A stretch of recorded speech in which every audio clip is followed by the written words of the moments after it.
So the top thing that investors are talking to me about is two issues that are inexorably tied together, and they're one. One is what's going on in the capital markets, what's the cost of debt, who's lending, and what are those terms going to look like?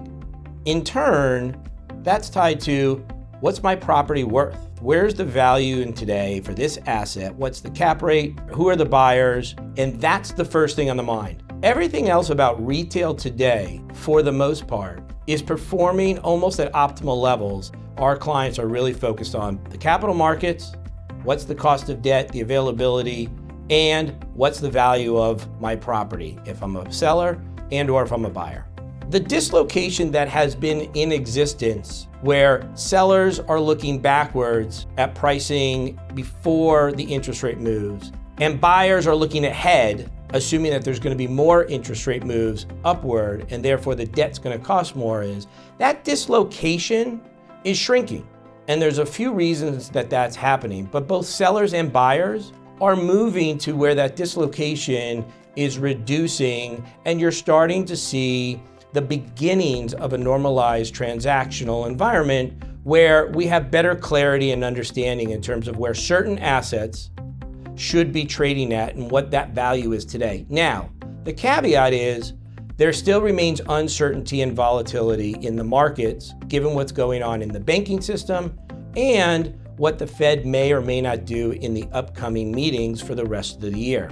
We are seeing sellers with deal fatigue as well as buyers at the same time are understanding that they aren't going to get these massive discounts because retail overwhelmingly is a well-performing asset class, and therefore the discount isn't there because there's not distress.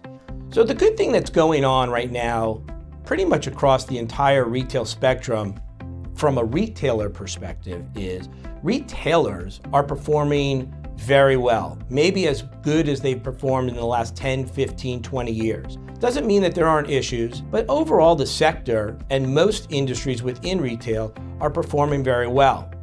Because we have been experiencing as an industry virtually no net new development of any note compared to the time prior to the great financial crisis in 08-09, we have a supply-demand issue. So vacancy has continued to go down, and you may be very well close to one of the lowest levels of vacancy that we've seen in a very long time. And as supply and demand works, you're getting rent increases.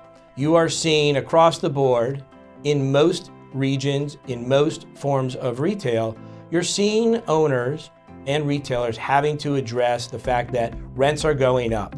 And that ranges depending upon location and use, but you're overwhelmingly seeing the ability for rents to move consistently above average prior to COVID. So as we think about the fundamentals being as strong as they are, and now we think about the transactional market, what will and will not sell.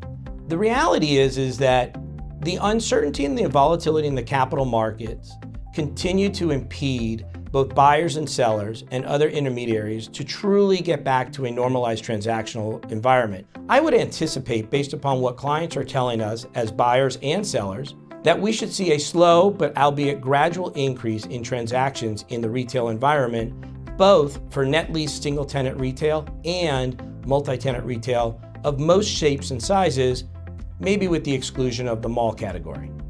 So the most active investors today in both net lease, single tenant, and multi-tenant are those investors that are focusing on smaller deal size. The reason is, A, they're either paying all cash or there is better access to debt. Even though that debt costs more today, there's better access to debt for deals that are of a smaller deal size. In net lease retail, that could be somewhere between $3 and $4 million and less. And in unanchored and anchored multi-tenant retail, that could be between $6 and $15 million.